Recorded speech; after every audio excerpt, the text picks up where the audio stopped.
오늘 이 시간 하나님께서 우리에게 주시는 말씀은 신약 마태복음 25장 14절에서부터 30절까지의 말씀입니다. 제가 봉독할 때 살으신 하나님 아버지 음성을 다 들으실 수 있기를 소원합니다. 또 하늘나라는 이런 사정과 같다. 어떤 사람이 여행을 떠나면서 자기 종들을 불러서 자기 재산을 그들에게 맡겼다.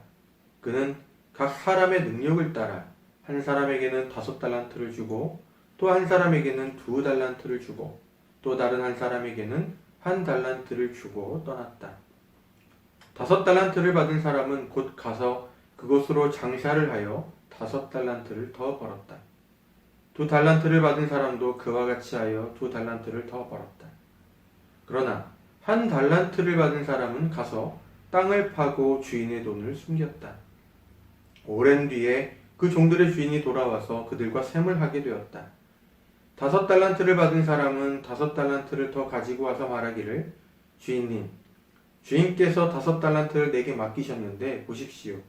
5달란트를 더 벌었습니다 하였다. 그의 주인이 그에게 말하였다. 잘했다. 착하고 신실한 종아. 네가 적은 일에 신실하였으니 이제 내가 많은 일을 네게 맡기겠다. 와서 주인과 함께 기쁨을 누려라. 2달란트를 받은 사람도 다가와서 주인님, 주인님께서 2달란트를 내게 맡기셨는데 보십시오. 2달란트를 더 벌었습니다 하고 말하였다. 그의 주인이 그에게 말하였다. 잘했다. 착하고 신실한 종아. 내가 적은 일에 신실하였으니 이제 내가 많은 일을 내게 맡기겠다. 와서 주인과 함께 기쁨을 누려라. 그러나 1달란트를 받은 사람은 다가와서 말하였다. 주인님, 나는 주인이 굳은 분이시라 심지 않은 데서 거두시고 뿌리지 않은 데서 모으시는 줄로 알고 무서워하여 물러가서 그 달란트를 땅에 숨겨두었습니다. 보십시오. 여기에 그 돈이 있으니 받으십시오. 그러자 그의 주인이 그에게 말하였다. 악하고 게으른 종아. 너는 내가 심지 않은 데서 거두고 뿌리지 않은 데서 모으는 줄 알았다. 그렇다면 너는 내 돈을 돈놀이하는 사람에게 맡겼어야 했다. 그랬더라면 내가 와서 내 돈에 이자를 붙여 받았을 것이다. 그에게서 그 1달란트를 빼앗아서 10달란트 가진 사람에게 주어라. 가진 사람에게는 더 주어서 넘치게 하고 갖지 못한 사람에게는 있는 것마저 빼앗길 것이다. 이 쓸모없는 종을 바깥 어두운 데로 내쫓아라. 거기서 슬피 울며 이를 가는 일이 있을 것이다. 아멘. 주님께서 주시는 말씀입니다. 오늘 본문 말씀은 주님께서 다시 오시는 날까지 성도들이 은사를 활용하는 삶을 살아야 한다는 것을 일깨워 줍니다. 소위 달란트 비유로 알려진 오늘의 본문 말씀은 이 비유를 잘못 해석한 나머지 예수께서도 자본주의를 인정하셨다라고 하는 자본주의 옹호의 근거로서 활용되기도 했습니다. 이 비유 안에서 2명의 종들이 각각 자기가 받은 달란트의 2배에 해당하는 이익을 얻었고 그러한 종들의 행위를 주인이 칭찬했다는 대목에 해석의 중점을 두었기 때문입니다.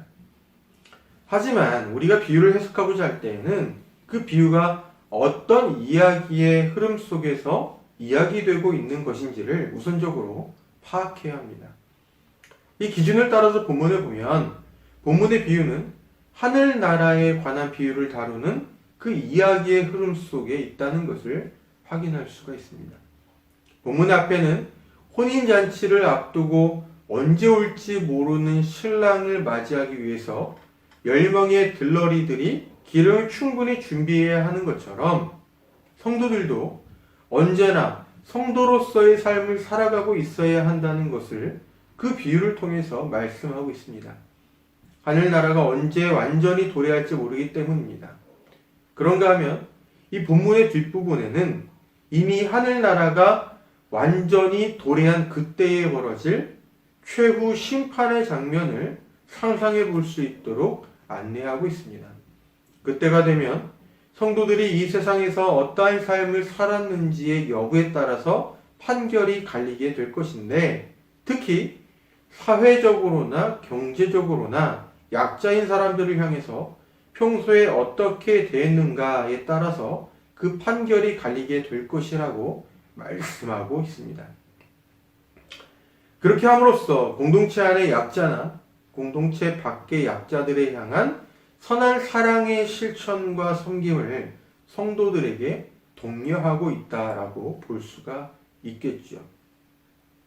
이처럼 오늘 본문에서 다뤄지는 비유는 하늘나라, 특히 종말과 관련된 하늘나라를 배경으로 이야기되고 있는 그 문맥 속에 자리 잡고 있는 것입니다. 그리고 친절하게도 이 본문의 비유가 시작되는 14절에는 이 비유가 하늘나라에 관한 것임을 밝히고 있습니다.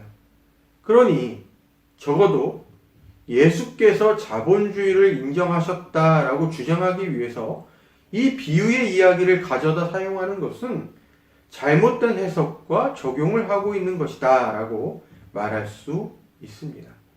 이 비유는 그것을 말하기 위해서 발설된 것이 아니라 하늘나라와 관련된 어떤 것을 말하기 위해서 발설된 것이기 때문입니다.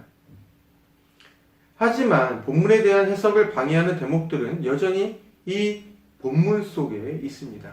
그것들 가운데 하나가 바로 달란트라는 단어입니다. 달란트는 돈의 가치를 계산할 때 사용하던 단어였습니다. 예를 들면 당시 성인 남성 한 사람의 하루치 일당은 한 데나리온이었습니다. 그리고 한 달란트는 600데나리온의 가치에 해당했어요. 그러니 한 달란트라고 하면 성인 남성 600명을 하루 종일 부릴 수 있거나 남성 한 명을 600일 동안 부릴 수 있는 매우 큰 가치였던 셈입니다. 이렇게 보면 이 비유 속에서 종들에게 각각 5달란트, 2달란트, 1달란트를 맡겼던 주인은 상당한 재력가에 해당한다라고 볼 수가 있겠죠. 하지만 문제는 실제로 예수께로부터 이 비유를 들었을 사람들이나 마태에 의해서 이 비유를 전해 들었을 사람들의 경제적인 위치를 생각해 보면 여기에 언급된 달란트라는 돈의 가치는 그들에게 있어서 마치 먼 나라 사람 이야기처럼 들렸을 것이라는 점입니다. 현실에서 이 비유를 듣고 있었을 사람들은 빈농이거나 소작농이 대부분이었을 것인데 이런 그들의 위치에서 보면 달란트라는 그 큰 가치의 돈은 부자들의 세계에서나 통용되는 것으로 치부되었을 것이기 때문입니다. 그렇다면 그들에게 이 비유는 자신들을 향한 이야기가 아니라 다른 사람들을 향한 이야기로 들렸을 가능성이 높았겠죠. 해석을 방해하는 또 하나의 대목은 두 명의 종들이 2배의 이익을 내는 방식이 당시 세계에서는 비난을 받는 방식으로 여겨졌다라는 것입니다. 이 내용에 관해서 우리가 순순히 본문상에서 읽어내기는 어렵습니다. 이것을 읽어내려면 1세기 그리스 로마 사회가 어떠했는지를 알아야 하기 때문입니다. 당시는 부의 총량이 정해져 있고 누군가가 돈을 벌면 다른 누군가는 그만큼 손해를 입었다는 것으로 인식하였습니다. 이른바 제로섬 게임인 것이죠. 그래서 당시의 청중들에게 있어서 이익을 얻는 행위는 일종의 범죄 행위이거나 수치스러운 일로 여겨졌습니다. 그런데 이 비유 안에서 두 명의 종들은 각기 자신들이 맡은 달란트의 2배씩 이익을 거뒀으니 그 대목을 듣고 있었을 청중들이 그런 두 종들의 행위에 대해서 비난의 감정을 가졌을 가능성이 있을 것입니다. 빈농이나 초장농의 위치에 있던 청중들 자신들은 부자들로부터 이익을 거두는 쪽이기보다는 오히려 착취를 당하고 피해를 입는 쪽에 있었을 테니 말이죠. 당시에 이런 배경 때문에 2배의 이익을 얻기 위해서 누군가에게는 2배의 손해를 끼쳤을 이 종들을 칭찬하는 주인은 이 비유를 들었을 청중들에게 있어서는 악덕업자로 이해될 가능성도 있었을 것입니다. 주인은 종들을 시켜서 그런 수치스러운 일을 대신하게 하고 그 대신 폭리를 취했던 것이니 말입니다. 바로 이러한 요소들이 이 비유를 오해하고 잘못 읽게 만드는 방해물이 됩니다. 그렇기 때문에 우리가 이 비유를 읽을 때에는 이 비유가 어느 문맥 속에 위치하고 있는지 그 좌표를 이해해야 하는 것이죠. 다시 말씀드리면 이 비유는 하늘나라, 특히 종말과 관련해서 무언가를 말씀하시기 위해 발설된 비유입니다. 그리고 당시 청중들이나 오늘의 우리로 하여금 그 메시지를 깨닫도록 하기 위해서 이 비유 속에 어떤 상황이 설정되어 있는 것입니다. 이제 비유를 보십시다. 비유 속에는 주인과 3명의 종들이 등장합니다. 주인은 3명의 종들에게 자신의 것을 맡기죠. 하지만 똑같은 분량이 아니라 각각의 능력에 알맞게 맡겼습니다. 그리고 주인은 떠났습니다. 언제 돌아올 것인지를 예고하지 않은 채로 말이죠. 그렇게 해서 이제 3명의 종들만 남겨졌습니다. 그들은 주인이 돌아올 때까지 종으로서의 자신들의 직분을 잘 감당해야 하는 책임을 감수해야 합니다. 여기까지 보면 주인이 종들에게 자신의 것을 맡기고 종들은 남겨져 있으며 주인은 언제 돌아올지 모른다는 상황은 마치 예수께서 제자들에게 그분의 것을 맡기고 제자들은 이 세상에 남겨져 있으며 예수님은 언제 돌아오시겠다는 예고도 없이 하늘로 떠나셨다고 하는 그 상황을 연상하게 합니다. 게다가 이 달란트라는 단어가 돈의 엄청난 가치를 나타낸다는 것만이 아니라 신앙을 가진 공동체에게 있어서는 하나님께서 주신 은사라는 개념으로도 인식되고 있었기 때문에 이 비유에서 주인이 종들에게 달란트를 주었던 장면은 하나님께서 이 세상의 성도들에게 특히 직접적으로 이 비유를 들었을 제자들이나 마태 공동체에게는 하나님께서 그들에게 은사를 맡겨주셨다라고 하는 의미로도 해석될 수가 있었습니다.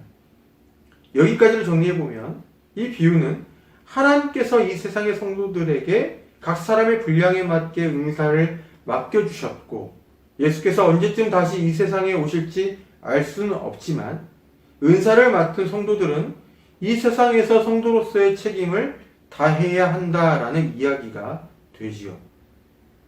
이어서 보십시다.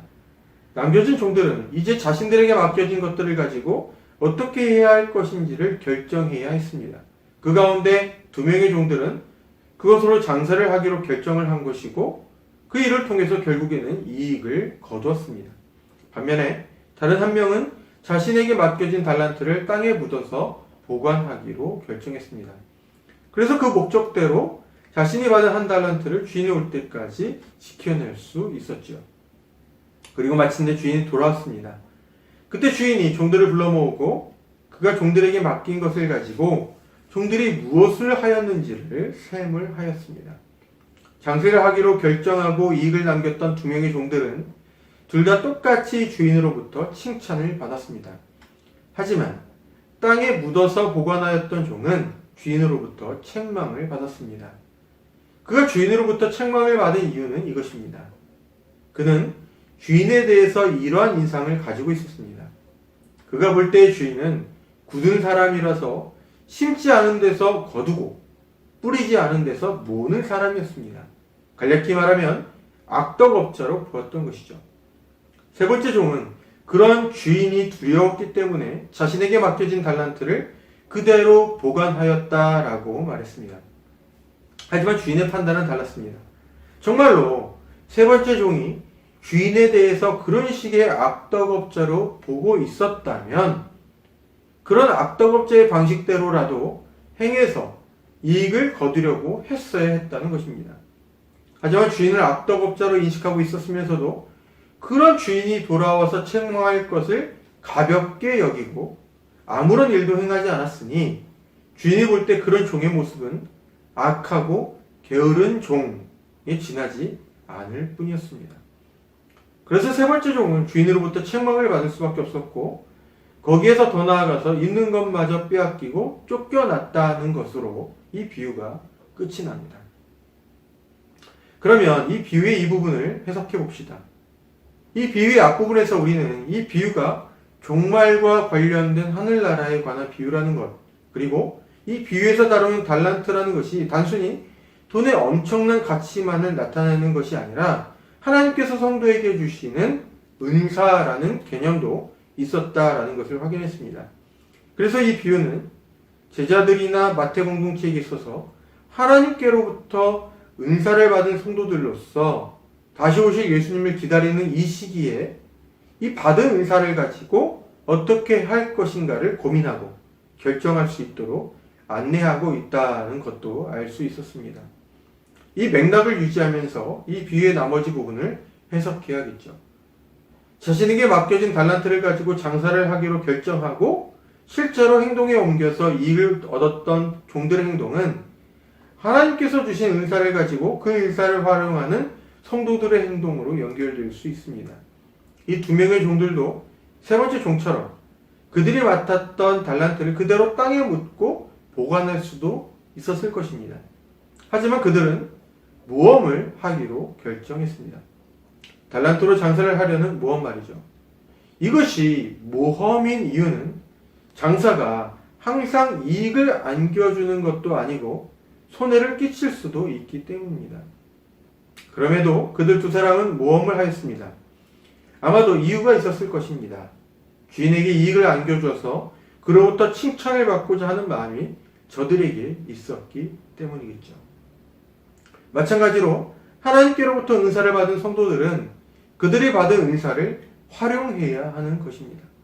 은사를 활용할 때에 하나님의 나라가 더욱 풍성해지기 때문입니다. 그렇기 때문에 나중에 가서 주인에게 칭찬을 받았던 이 두 명의 종들처럼 성도들도 하나님 나라의 확장과 그분께로부터 칭찬을 기대하면서 은사를 활용해야 합니다.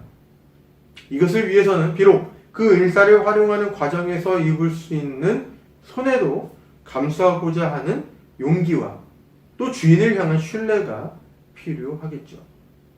장사를 하면서 입게 될지도 모를 손해를 감수하고자 했던 이 두 명의 종들처럼 말입니다. 반면에 세 번째 종은 자기의 몸보신만을 꾀한 것입니다. 그는 그가 맡은 달란트로 아무것도 행하지 않았습니다. 그저 보관만 했습니다. 그의 말대로 정말로 그의 주인이 악덕업자라면 아무것도 행하지 않은 그의 모습을 돈에 눈이 먼 주인이 그대로 놔둘 리가 없었을 텐데도 말입니다. 그렇다면 그는 머릿속으로는 주인에 대해서 악덕업자로 생각은 하지만 실제로는 주인의 처분을 그다지 두려워하지 않았을 뿐 아니라 주인의 처분을 피하기 위해서 그가 생각하는 주인의 방식으로라도 행하지 않았으니 그저 짧을 생각만 한 게으른 종이었던 셈입니다. 이처럼 세 번째 종과 같은 불의의 사람들이 성도들 가운데에도 예로부터 있었던 것으로 보입니다. 첫째는 하나님에 대한 잘못된 인상을 가지고 있고, 둘째, 그러면서도 종말의 때에 있을 그 하나님의 심판을 진지하게 생각해 보지 않고, 셋째, 오직 지금 현재 자기 자신의 몸보신에만 신경을 쓴 나머지 하나님께서 맡기신 은사를 전혀 활용도 하지 않고 묵혀두는 사람 말입니다. 이 세 번째 종과 같은 사람과 앞선 두 명의 종들 사이의 결정적인 차이점은 이 마지막 종은 자기의 몸보신만 생각했지 주인의 이익에 대해서는 생각할 줄 몰랐다는 것이고, 다른 두 명의 종은 모험을 하면서까지 주인의 이익을 생각하고 그것을 통해서 주인으로부터 칭찬을 받고자 했다는 것입니다. 본문의 비유는 주님께서 다시 오시기까지의 중간 시기를 사는 성도들이 귀담아 들어야 할 것을 말해줍니다. 하나님께서 맡기신 은사를 대하는 태도에 관한 것입니다. 하나님은 모든 성도들에게 은사를 주셨습니다. 물론 모든 사람이 똑같은 은사를 받게 된 것은 아닙니다. 중요한 것은 하나님 은사를 사용하는가 아닌가 하는 점입니다. 오늘 본문의 비유에 비춰보면 주인에게 칭찬을 받은 종들은 그들이 맡은 것으로 주인에게 이익을 가져다 주기 위해서 활용하였습니다. 반면에 세 번째 종은 자기의 보신만을 꾀했을 뿐입니다. 그래서 본문의 비유는 가르쳐줍니다. 하나님께서 성도에게 맡기신 은사를 하나님의 나라를 위해 사용하면 하나님께서 칭찬하실 것이지만 자기의 보신을 위해서 묵혀두는 사람은 책망을 받게 될 것이라고 말입니다. 예수님 당시에 이미 그러한 불의의 사람들이 있었습니다. 바로 대중들에게 하나님의 말씀과 그 뜻을 가르치던 종교 지도자들이었습니다. 그들은 자신들을 의롭고 경건한 사람으로 비추기 위해서 어떠한 실수도 행하지 않고자 했습니다. 그러한 경향 때문에 그들은 결국 어떠한 행동도 하지 않았습니다. 예수께서는 그런 위의 경건은 하나님의 뜻에서 벗어난 것임을 일깨우고자 하셨습니다.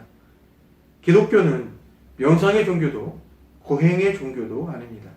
적어도 오늘 본문의 말씀에 의하면 그렇습니다. 기독교는 행함의 종교, 특히 하나님의 나라를 일구어 나가기 위해서 각자가 받은 은사를 활용하고 하나님의 뜻을 실천하는 그와 같은 종교입니다. 이러한 유의 행함은 세 번째 종과 같이 그저 자기 고시인을 추구하는 삶과 서로 부딪힙니다. 왜냐하면 은사는 근본적으로 타자 지향적이기 때문입니다. 은사는 타인을 위해서 공동체를 향해서 각 사람에게 주어진 것입니다. 은사의 근본적인 속성이 이타적인 것이기 때문에 은사의 활용은 우리 자신의 보신 욕구와 끊임없이 충돌하는 것입니다. 그래서 오늘 비유는 이것 한 가지를 가르쳐 줍니다. 재림의 날에 이 세상에서의 삶의 내용에 관하여서 하나님께서 이제는 우리를 세마신다고 말합니다. 그리고 그것으로 영원한 판결이 이루어진다고 말씀합니다. 심판을 준비하는 삶이 아니라 두 명의 종들이 주인의 이익을 생각하고 주인으로부터 칭찬을 기대했던 것처럼 이 세상에 하나님의 나라가 세워지고 그것으로 모든 사람들이 행복해지고 하나님께서 지으신 참 인간의 모습으로 살아가는 일, 바로 그것 자체를 즐거워하는 마음이 우리 모두에게 있기를 빕니다. 기도하겠습니다. 하나님 아버지, 주님께서는 저희에게 은사를 주셨음을 알게 되었습니다. 저희가 받은 은사가 어떠한 것들인지를 깨달을 수 있도록 기회를 주십시오. 그리고 은사의 실천을 통해서 저희의 마음에 기쁨이 차오르고 다른 사람들이나 공동체가 온전해지고 행복해질 수 있도록 인도해 주십시오. 은사의 실천이 저희의 이기심과 충돌한다는 것을 잘 알고 있습니다. 그것이 또한 저희로 하여금 은사를 묵혀두게 만든다는 것도 알고 있습니다. 주님, 저희가 이러한 유혹과 시험에 빠지지 않도록 저희를 붙들어 주십시오. 언제나 어디에서나 성령님을 통하여 저희 곁에 또 저희 안에 계시며 저희와 함께 하시는 예수님의 이름으로 기도드립니다. 아멘.